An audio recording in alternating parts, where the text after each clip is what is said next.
বন্যার খবর জানাতে ফেনী থেকে সরাসরি যুক্ত হচ্ছেন সহকর্মী হেদায়েতুল্লাহ সীমান্ত। সীমান্ত, এর আগে আপনার কাছ থেকে জানছিলাম যে ফেনীর বন্যার সার্বিক পরিস্থিতি কি সেটি তো জানাবেনই, আসলে এখন কি পানি কমতে শুরু করছে কিনা তখনও জানিয়েছিলেন, এখনো আবার জানতে চাইব যে বেসরকারি অথবা সরকারি যে কোনো ধরনের সহযোগিতা আপনি যেখানে আছেন সে পর্যন্ত পৌঁছেছে কিনা।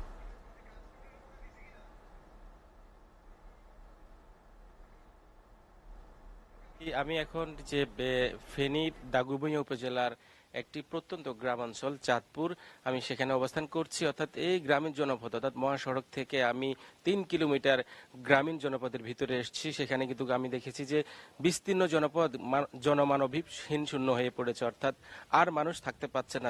যতক্ষণ পর্যন্ত মানুষের কাছে খাবার দাবার ছিল, পাশাপাশি পানি যতক্ষণ পর্যন্ত তাদের সহনীয় পর্যায়ে ছিল ততক্ষণ পর্যন্ত তারা বাড়িতে ছিল। এরপরে আর তারা বাড়িতে থাকতে পারেননি, তারা ঘর বাড়ি ছেড়ে তারা আশ্রয়কেন্দ্রে গিয়েছেন, পাশাপাশি যারা যেদিকে পেরেছেন সেই দিকে চলে গেছেন। অর্থাৎ এই পুরো বিস্তীর্ণ জনপদ কিন্তু এখন পুরোটাই জনমানবহীন শূন্য। আমি এখন একটা আশ্রয় কেন্দ্রের সামনে আছি, সেখানে আশ্রয় কেন্দ্রে অনেকেই আশ্রয় নিয়েছেন, কিন্তু এই জনপদে কিন্তু ত্রাণ সহায়তার কথা বলতে গেলে একেবারেই আসেনি বললেই চলে। এত দূরে কেউ ত্রাণ নিয়ে আসছে না, অর্থাৎ যারা আসছেন অনেক কষ্ট করে একটু দূরে এসে আর ভিতরে না আসতে পেরে যাদেরকে কাছে পাচ্ছেন তাদেরকে দিয়ে চলে যাচ্ছেন। অর্থাৎ এত ভিতরে এসে ত্রাণ দেওয়ার মতো অবস্থা এই যে বেসরকারিভাবে সম্ভব নয়, অর্থাৎ সরকারিভাবে একেবারে স্পিড বোট ছাড়া ভিতরে আসা একেবারে দুর্বিষহ।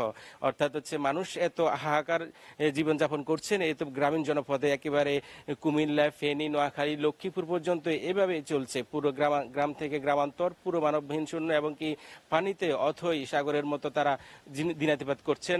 আমি যদি এখানকার এই যে গ্রামীণ জনপদের একজন বাসিন্দার সাথে একটু কথা বলতে চাই, তাই তিনি কিভাবে এই সময়তে কেটেছেন, কি অবস্থা আপনাদের এই গ্রামের? আমরা দেখেছি পুরো মানবহীন শূন্য, একেবারে থই থই, এই পানিতে কেউ থাকতে পারছেন না। আসসালামু আলাইকুম।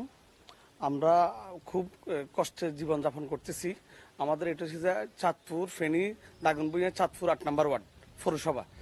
আমাদের এই অঞ্চলে যতক্ষণ পর্যন্ত গাড়ি ঘোড়া আসছে, এখন আর কোনো টান কোনো কিছু আসতে পারতেছে না। মানে পরিস্থিতি খুবই খারাপ। আপনার কোনো স্পিড বোট বা এই ধরনের কোনো কিছু হলে আমাদের সুবিধা হইতো।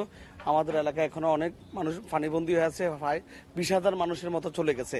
এখনো অনেক মানুষ পানিবন্দী হয়ে আছে, কোনো কিছু আসতেছে না। সরকারিভাবে যদি কিছু আসতো, আমরা আবেদন জানাচ্ছি সরকারের কাছে সরকারিভাবে কিছু আসার জন্য।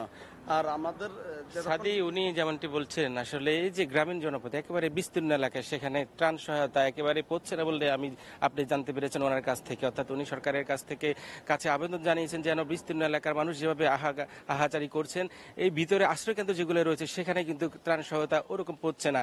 অর্থাৎ এই ভিতরে এত পানি ডিঙিয়ে আসা কারোভাবে সম্ভব না। অর্থাৎ একেবারে শক্ত অবস্থান, শক্ত স্পিড বোট, নৌকা দ্বারাও, ছোট নৌকা দিয়েও আসা সম্ভব না। অর্থাৎ সেখানে যদি সরকারি সহায়তা না আসে, এই মানুষগুলার দুর্বিষহ জীবন কেমন হবে আপনি বুঝতে পারছেন। সাদি, এই ছিল আমার কাছে ফেনী দাগনভূঞার।